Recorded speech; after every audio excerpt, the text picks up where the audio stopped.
Ich habe heute Aluminium geschweißt und ich würde mal behaupten, das Ganze sieht richtig, richtig gut aus. Und das Beste daran, das ist wirklich kein Hexenwerk. Das Ganze habe ich mit einem Mic-Mac-Schweißgerät geschweißt. Man sieht hier, so sieht eine normale Wick-Optik aus und so sieht das heute mit einem Mic-Mac-Schweißgerät aus.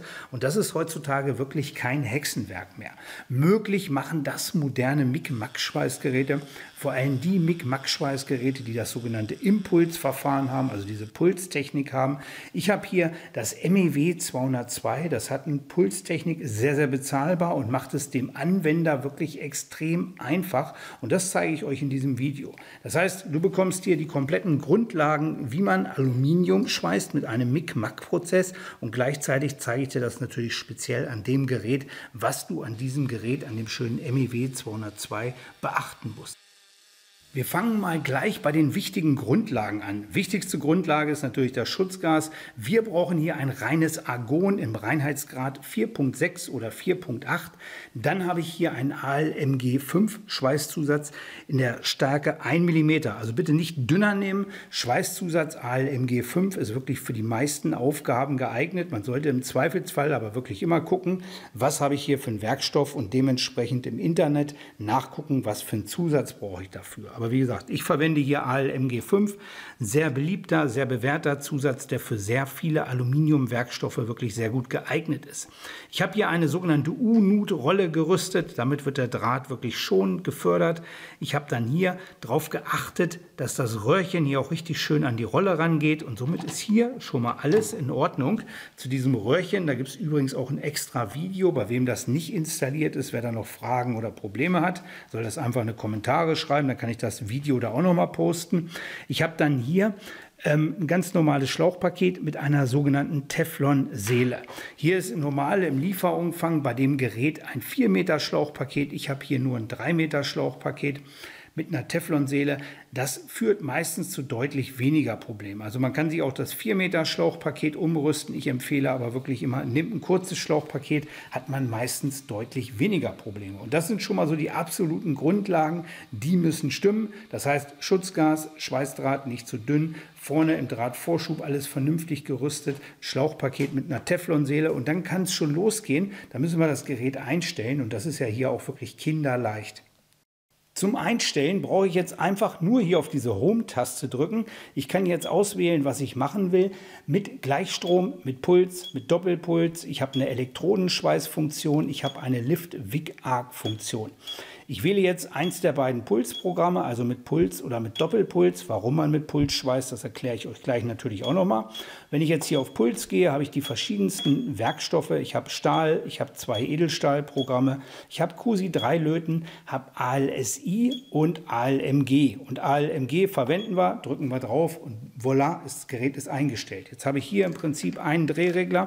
Sieht man schon, ändern sich alle anderen Werte und damit kann ich das Gerät jetzt einstellen. Ich sage mal, ich will 140 Ampere nehmen, dann stelle ich das ein und das Gerät schweißt. Ich habe jetzt noch eine Möglichkeit, den Prozess hier zu korrigieren und das ist hier über die Spannung und über die Spannung kann ich den Lichtbogen korrigieren.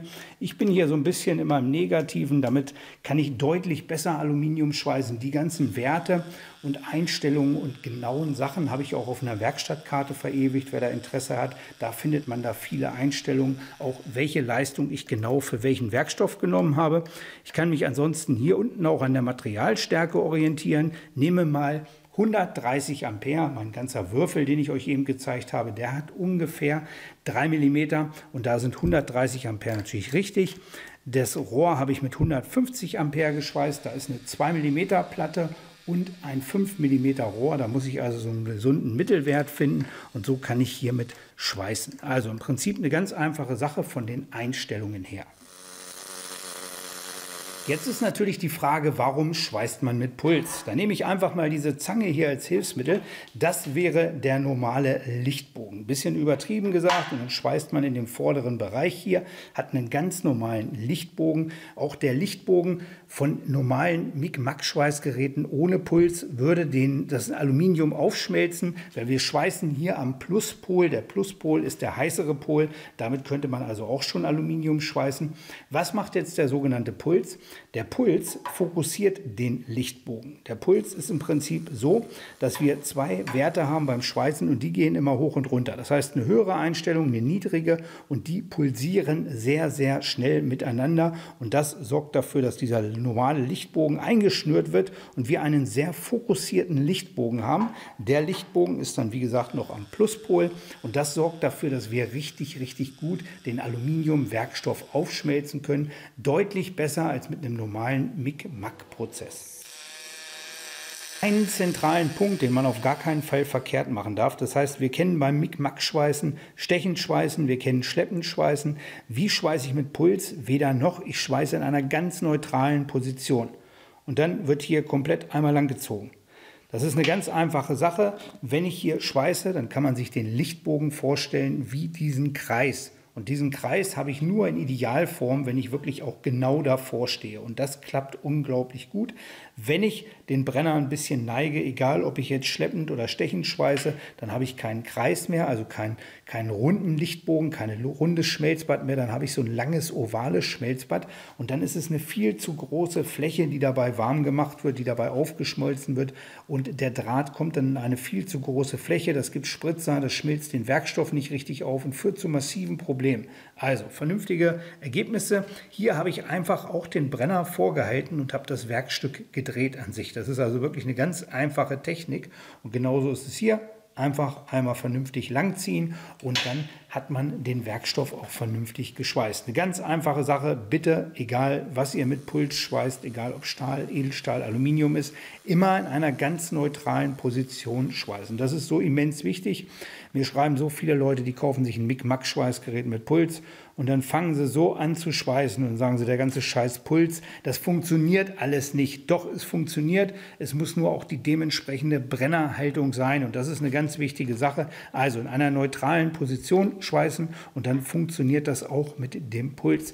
Und das ist es im Prinzip. Ganz einfache Sache. Also Gerät lässt sich kinderleicht einstellen. Anderen Faktoren haben wir auch besprochen. Und der nächste Punkt ist dann die Brennerhaltung und dann kann man wirklich loslegen. Da braucht man natürlich noch ein bisschen das Gespür für die Schweißgeschwindigkeit, aber das ist es im Prinzip. Jetzt hat Aluminium natürlich noch ein paar Besonderheiten, die wollen wir natürlich auch noch besprechen. Und den Doppelpuls gucken wir uns natürlich auch gleich noch an. Erstmal die Besonderheiten von Aluminium. Aluminium ist ein Werkstoff, der leitet sehr gut die Wärme, die Energie. Und wenn ich jetzt hier anfange zu schweißen, dann habe ich beim Wick den riesengroßen Vorteil. Ich kann hier oben zünden, kann erstmal warten, bis der Werkstoff aufgeschmolzen ist und kann dann in Ruhe schweißen. Beim Aluminium habe ich das leider in der Form nicht. Das heißt, ich fange an zu schweißen, der Prozess beginnt sofort, mein Draht wird gefördert und das sieht man immer in diesem Anfangsbereich, der ist nie so schön aufgeschmolzen wie weiter hinten.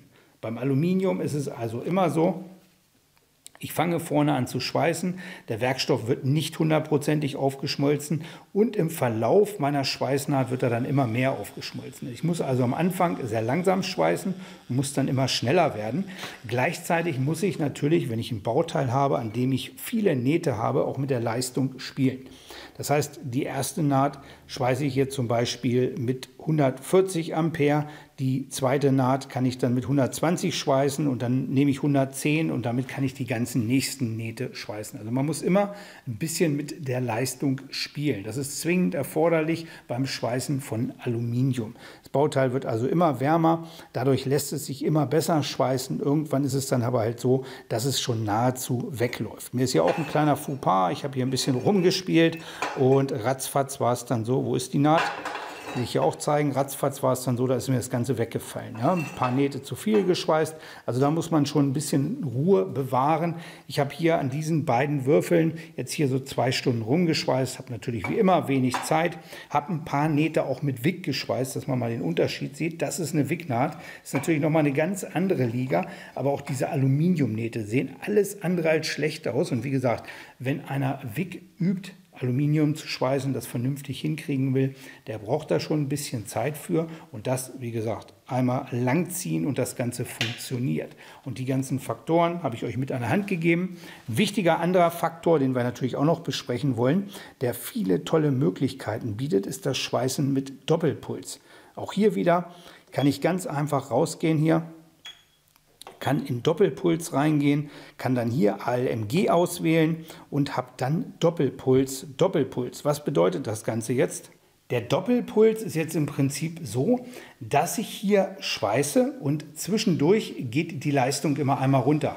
Ich habe meinen normalen Puls, mit dem ich schweiße, damit hat das Ganze nichts zu tun, habe dann aber zwischendurch immer, dass die Leistung abgesenkt wird. Und dann habe ich immer schön einmal genug Energie, um den Werkstoff aufzuschmelzen. Wenn ich dann weitergehe, ist einmal ganz kurz, geht das Ganze runter. Das ist immer ein Nöt, Nöt, Nöt, Nöt. Ich habe es hier auch aufgenommen, dass man es richtig schön sieht. Das hat für mich den riesen Vorteil beim Schweißen von Aluminium. Ich kann hier mit viel Leistung anfangen, schmelze den Werkstoff gut auf, kann dann weiter schweißen. Ich schmelze ihn aber nicht zu stark auf. Das heißt, ich habe immer wieder eine Komponente, die die Leistung rausnimmt. Das ist speziell bei dünneren Werkstoffen relativ gut. Das ist gut, wenn ich mal einen kleinen Luftspalt habe, den auch vernünftig überbrücken will, ohne dass ich zu wenig Leistung einstellen will, weil zu wenig Leistung ist immer, dann ist der Werkstoff gar nicht vernünftig aufgeschmolzen. Das sieht auch immer nicht gut aus, hat man keine gute Anbindung. Dafür ist der Doppelpuls wirklich eine sehr interessante Technik. Sollte man ausprobieren, wird auch teilweise genutzt, um so eine bisschen bessere Schuppung hinzukriegen. Man hat eine gewisse Taktung, aber wie gesagt, ich verwende den am liebsten, wenn ich dünnere Materialien habe oder wenn ich halt einen Luftspalt überschweißen will oder wenn es halt schon zu warm ist, der Werkstoff, dann kann man das auch nehmen. Man hat immer noch genug Energie, um so ein Bauteil vernünftig aufzuschmelzen. Auf der anderen Seite ist es aber halt richtig, richtig schön, dass man nicht zu viel Leistung hat, dass der Werkstoff richtig wegläuft. Die Parameter dazu stehen natürlich auf meiner Werkstattkarte zu dem Gerät. Wenn ich jetzt hier das ganz normal eingestellt habe, habe ich hier wieder diesen Korrekturfaktor. Ich bin da immer leicht im Minus und kann dann hier das Ganze durchgehen. Ich habe die Induktion, kann den Drahtdurchmesser wählen, habe Zweitakt, Viertakt und hier habe ich dann den Puls, in welcher Herzzahl, welcher Frequenz das Ganze pulsiert. Das ist der eine wichtige Faktor. Kann ich bei 1 anfangen, kann dann bis auf 2,5 hochgehen. Ich bin immer bei 1 bis 1,5 unterwegs. Und dann habe ich hier noch zusätzliche Parameter. Das heißt, ich kann sagen, wie stark gehe ich überhaupt mit der Leistung runter. Das ist bei vielen Geräten mit Doppelpuls das Problem, dass man das nicht vernünftig einstellen kann. Das hat dann immer zur Folge, dass der Lichtbogen oder das Schmelzbad zu klein wird. Wenn es zu klein wird, bei Stahl ist das egal. Bei Aluminium reißt der immer so fast der Lichtbogen ab. Sehr unangenehm. Ich bin hier immer bei 60 bis 70%. Und dann kann ich hier als zusätzlichen Faktor noch sagen, welche Gewichtung, das heißt, wie viel bin ich im oberen Bereich, wie viel bin ich im unteren Bereich. Da bin ich immer so gern bei 30, 40 unterwegs. Da kann man aber auch mit den Werten noch spielen, aber wie gesagt, nehmt das hier mal mit 1 bis 1,5 Hertz, 60 bis 70 und unten dann 30 bis 40. Das sind ganz einfache Werte, stellt er einmal ein, bleibt dem Gerät erhalten und wenn er jedes Mal, wenn er dann wieder auf Doppelpuls kommt, habt ihr diese Werte, könnt ihr damit richtig, richtig schön schweißen. Doppelpuls, eine Sache, sollte man auf jeden Fall mal ausprobieren. So, ich hoffe mal, ich konnte mit diesem kleinen Video dem einen oder anderen weiterhelfen, nochmal zeigen, wie schön man mit so einem Gerät heutzutage Aluminium schweißen kann und vor allen Dingen, wie einfach das ist. MEW 202 habe ich ungefähr so vor 1,5 Jahren vorgestellt, nach wie vor ein sehr, sehr beliebtes Gerät. Sehr schönes Gerät, wie ich auch finde, mit tollen Möglichkeiten zu einem sehr fairen Preis. Verlinke ich natürlich hier unter. Ich hatte es versprochen, ich mache zu allen Funktionen natürlich auch mal schöne Videos. Und zu dem Aluminium-Thema, was gerade so wichtig ist, hatte ich natürlich noch kein Video gemacht. Das habe ich jetzt nachgeholt. Wenn es weitere Fragen zum MEW 202 gibt, stellt ihr die einfach in den Kommentaren oder schreibt mir eine E-Mail. Dann werde ich euch entweder zeigen, wo ich die Videos schon erstellt habe, oder ich werde natürlich noch mal ein Video nachreichen, wenn ich das in der Form noch nicht gemacht habe. So, mir macht das immer extrem viel Spaß, gerade mit diesen Mic-Mac-Schweißgeräten hier ein bisschen rumzuschweißen, da die Einstellungen zu zeigen. Ich wünsche euch viel Spaß beim Schweißen. Bis dann, euer Manni.